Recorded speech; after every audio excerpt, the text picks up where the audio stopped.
Salut, bienvenue sur ma chaîne. Je suis un peu stressée, c'est sûr, ça paraît, mais bon, c'est pas grave. Pourtant, c'est pas la première vidéo que je filme.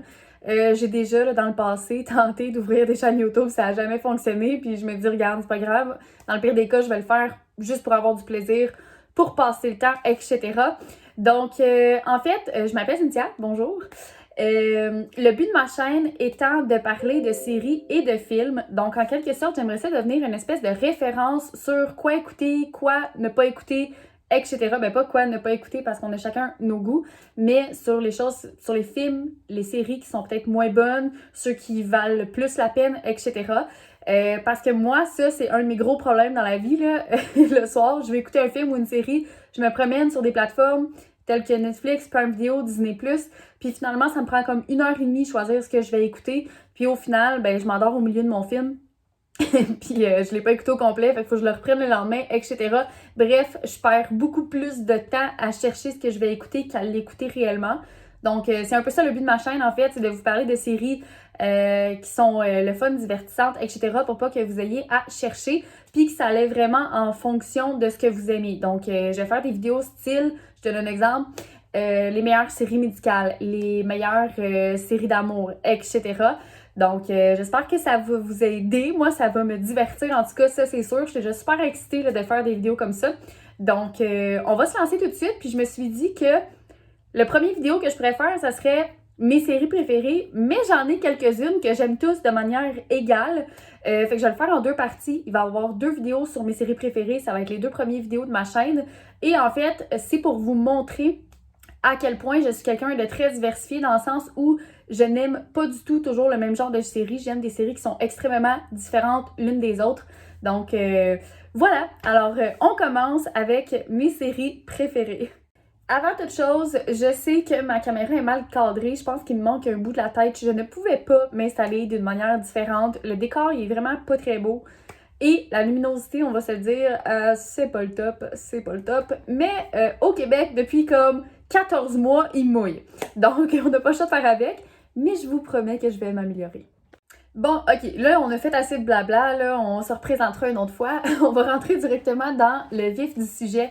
Donc, ma première série coup de cœur, en fait, c'est Outlander. Donc là, je sais que les avis sont très partagés par rapport à Outlander. C'est soit que tu ne veux absolument pas l'écouter parce que c'est dans une époque ancienne, soit que tu tripes autant que moi puis tu trouves que c'est la meilleure série du monde. Donc aujourd'hui, je vais essayer de vous convaincre de l'écouter parce que honnêtement, c'est une série qui vaut vraiment le détour. Donc pour commencer, je vais commencer juste par vous faire un petit résumé là, de ce qui se passe dans l'émission, puis après ça, je vais vous parler un petit peu plus de ce que j'aime, etc. Donc, c'est l'histoire de Claire, une infirmière qui, après la Seconde Guerre mondiale en 1945, oui, on me confirme l'oreille, 1945, qui s'en va en deuxième voyage de noces avec son mari Frank en Écosse. Et en fait, pourquoi deuxième voyage de noces? C'est parce que justement, étant donné la guerre, ils ont été séparés pendant un bon laps de temps. Donc, ils s'en vont là-bas pour essayer de renouer les liens ensemble et de réapprendre à se connaître. Donc, ils se rendent dans une ville, un village qui s'appelle Inverness. Et pendant leur séjour, ils vont assister en secret à un rituel ancien dans une place prénommée Craig Nadoon. Et en fait, c'est parce que Frank est passionné d'histoire, donc il avait entendu parler de ce rituel-là et il voulait aller voir. Donc, ils sont allés en secret, etc. Donc, ils ont assisté à ça. Et Claire étant infirmière et travaillant avec la botanique, sur le site de Craig Nadoon, après le rituel, il y a des plantes là, qui l'intéressaient. Donc, le lendemain, pendant que son mari Frank est parti à ses occupations, Claire s'est rendue sur le site pour aller cueillir les plantes en question et elle s'est retrouvée aspirée par une pierre. Donc, là, je sais, ça a sûrement pas l'air bon dit de même, mais je vous jure, ça vaut la peine et ce n'est pas une émission surnaturelle, ok? Ce moment-là, le moment où elle se fait aspirer par les pierres, c'est vraiment le seul moment surnaturel dans toute la série, ok? Donc, elle se retrouve aspirée et elle se réveille en 1743, soit 202 ans plus tôt en Écosse.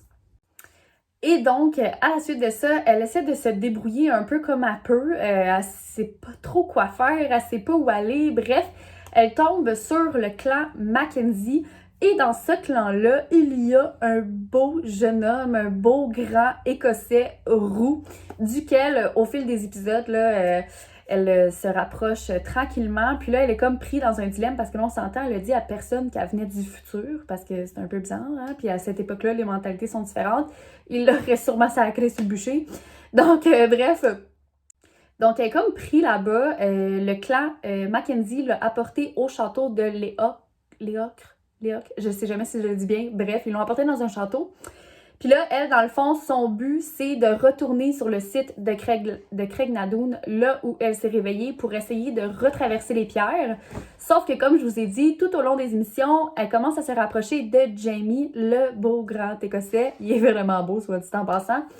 Donc, c'est ça, fait que là, elle est comme pris un peu entre le fait de retourner chez elle à son époque pour retrouver son mari Frank, ou rester en Écosse aux côtés du beau Jamie.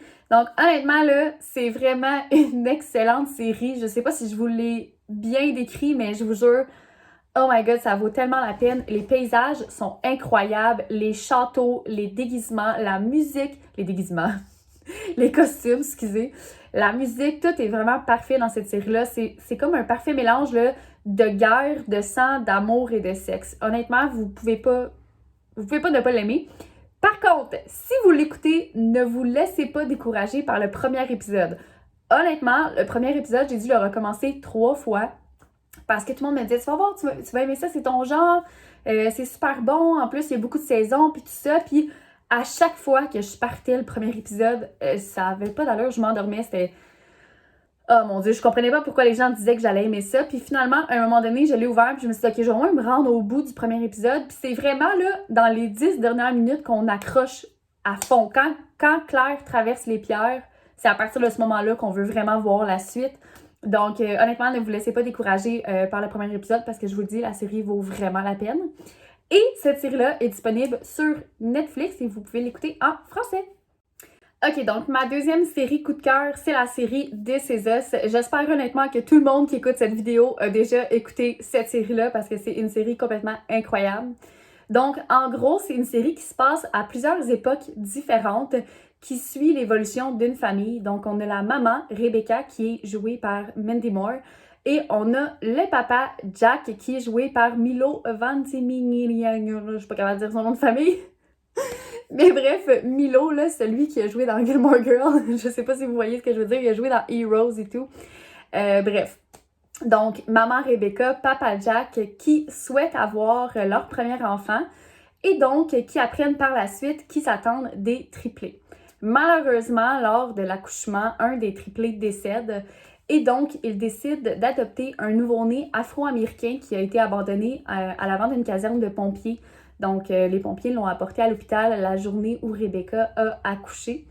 Et la famille, étant donné qu'ils étaient supposés repartir avec 3 enfants, se sont dit « Why not coconut? » Donc, ils ont adopté le petit bébé et ils sont repartis avec 3 enfants comme prévu.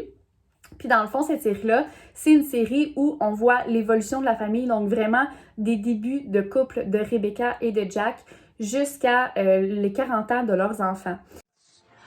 And first came Me. and Dad said G. and then came Me.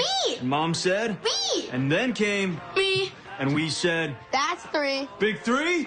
Big 3. Dad said G. And then came Me. and Mom said Me. and then came Me. and they said That's 3. big 3. Big 3. First came Me. And Dad said G. And then came me, and Mom said we, and then came, me. and they said, That's 3. big 3. Big 3. Donc, ça se passe sur énormément de périodes différentes, mais je vous le dis, c'est quand même très facile à suivre. C'est vraiment, vraiment bon. Et les jeux d'acteurs sont complètement incroyables. Honnêtement, c'est une série... écoutez, j'ai pleuré du premier épisode jusqu'au dernier. Je pense honnêtement qu'il n'y a pas un épisode où j'ai pas pleuré. J'ai pleuré de joie, de tristesse, name it. J'ai pleuré pour toutes les raisons possibles.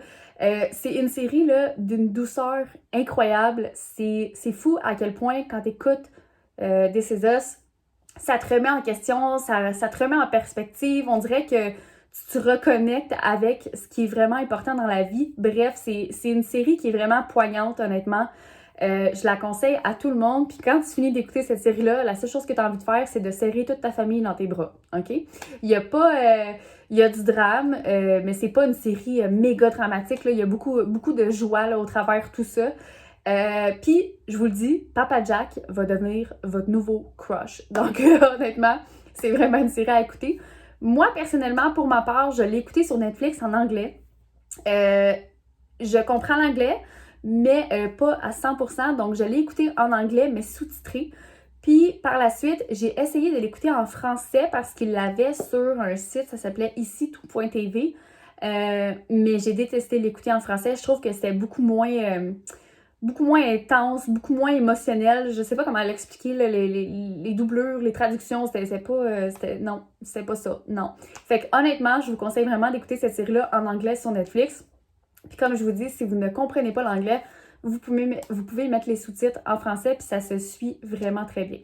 Ma troisième série coup de cœur, c'est Walking Dead. Puis encore là, pour cette série-là, je pense que beaucoup de gens l'ont vue et honnêtement, c'est une bonne chose parce que c'est vraiment une excellente série. C'est une série style apocalyptique. Donc, en fait, c'est l'histoire d'un shérif adjoint, Rick, qui se réveille à l'hôpital après un coma. Il y a eu un accident au travail, il s'est fait tirer dessus, il est tombé dans le coma. Et l'histoire commence à peu près quand il se réveille de son coma. Et il se rend compte que toute la population a été ravagée par une épidémie qui transforme les gens soit infectés, soit décédés en rôdeurs. C'est quoi un rôdeur? C'est le nom en fait qu'ils ont donné à des zombies. En fait, c'est des personnes décédées là, qui ont plus, ils ont plus de sentiments, ils ont plus de cerveau, sont plus capables de réfléchir. Là, c'est vraiment devenu des zombies. En fait, c'est ça. Quand t'es décédé, t'en deviens un. Et quand t'es infecté, t'en deviens un. Qu'est-ce que ça veut dire être infecté? Ça veut dire que un rôdeur te soit mordu ou griffé. Donc, à ce moment-là, tu tombes dans une période là, de fièvre intense, etc. Tu décèdes et tu deviens un rôdeur. Donc, les rôdeurs, comme je disais, ils n'ont pas la capacité de réfléchir ou d'éprouver des émotions. Donc, ils font quoi, les rôdeurs? Ils te traquent pour te manger. C'est vraiment ça, OK? Donc, ils te voient, ils te sentent, puis ils t'entendent. Fait qu'il faut vraiment que tu sois subtil, OK? Puis Rick, c'est ça, dans le fond, il se rend compte de ça. Puis bien évidemment, les survivants de cette épidémie-là ne sont pas restés dans leur petite maison chic de banlieue. Ils sont partis pour tenter de survivre. Ils se sont fait des petits camps un peu partout, dans les bois, etc. Puis ils tentent de survivre le mieux qu'ils peuvent. Donc Rick, quand il se réveille, son premier réflexe, c'est d'aller chez lui. Bien évidemment, sa famille n'est pas là. Il ne sait pas si sa famille est vivante. Il ne sait pas où ils sont, etc. Bref, au fil des épisodes, il réussit heureusement à retrouver sa famille, donc son fils et sa femme, qui sont vivants et qui sont dans un petit campement avec d'autres survivants. Donc, rapidement, en retrouvant sa famille dans le petit groupe, Rick devient le chef du clan. Et donc, ils apprennent ensemble là, à survivre et à se débrouiller du mieux qu'ils peuvent. Puis ce que je trouve vraiment intéressant de cette émission-là, c'est qu'au début, on les voit vraiment apprendre à dealer avec les rôdeurs, à comment les tuer, à se protéger, à se nourrir, etc. avec le peu de ressources qu'ils ont. Puis, plus les saisons avancent, parce qu'il y a énormément de saisons, plus on se rend compte que la vraie menace, c'est pas nécessairement les rôdeurs, c'est plutôt les autres groupes de survivants. Parce que là, ça avance là, dans les années, puis on se rend compte là, que les survivants de cette épidémie-là, pardonnez-moi, c'est des gens là, qui en ont vu des vertes puis des pommures, comme on dit. Donc, qui sont des gens qui sont faits tough, on va dire ça comme ça. Et donc, ça devient un peu la loi du plus fort. Puis c'est ça que je trouve vraiment intéressant parce que les rôdeurs, au bout de quelques saisons, ils ont appris à dealer avec eux autres. Donc, voilà. Alors, je vous conseille vraiment beaucoup cette série-là, surtout dans ce temps-ci de l'année. On approche de l'automne. Ça s'en vient, l'Halloween s'en vient, c'est vraiment le bon moment pour écouter Walking Dead si vous ne l'avez pas déjà fait ou si vous souhaitez le réécouter.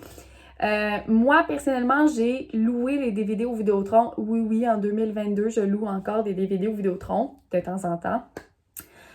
Parce que sur Netflix, Walking Dead était disponible seulement en anglais. Je suis pas une fan finie des sites de streaming, je comprends rien, je trouve ça compliqué. Moi, j'ai vraiment Netflix, Disney+, Prime Video, ici tout.tv, puis sinon, je vais au Vidéotron. Donc, j'ai pas trouvé sur ces sites-là Walking Dead en français, il est seulement en anglais, donc si vous comprenez l'anglais, tant mieux. Mais sinon, sachez que vous pouvez aller le louer au Vidéotron, j'imagine que c'est disponible dans pas mal tous les Vidéotrons. Donc voilà, puis c'est sûr que c'est disponible aussi sur des sites de streaming, là, j'imagine, mais comme je vous dis, je connais vraiment rien à ça, fait que je veux pas trop m'avancer. Alors, c'est ce qui conclut ma première vidéo sur mes séries coup de cœur. Il y en a seulement eu 3 dans cette vidéo-là parce qu'au début, j'ai beaucoup parlé, puis je veux pas faire des grandes vidéos, des grosses vidéos. Je veux vraiment résumer ça là, à des courtes vidéos, puis je sais que je suis quelqu'un qui parle vraiment beaucoup, donc voilà. Alors, il va y avoir une partie 2 qui doit déjà être en ligne parce que j'ai prévu de les poster les deux en même temps pour que vous puissiez continuer dans la prochaine vidéo. Dans la prochaine vidéo, il va y avoir 4 séries, mes 4 dernières séries coup de cœur. En fait, là, il y a plein d'autres séries que j'aime. J'aime vraiment énormément de séries, mais ceux-là, ces 7 séries-là, c'est vraiment mes préférés là, de toute la vie. Donc voilà, alors si jamais les séries que je vous ai énumérées ne vous intéressent pas, découragez-vous pas, comme je vous ai dit, j'aime énormément de séries différentes. Donc allez écouter ma deuxième vidéo, vous allez sûrement trouver quelque chose qui vous intéresse. Bye!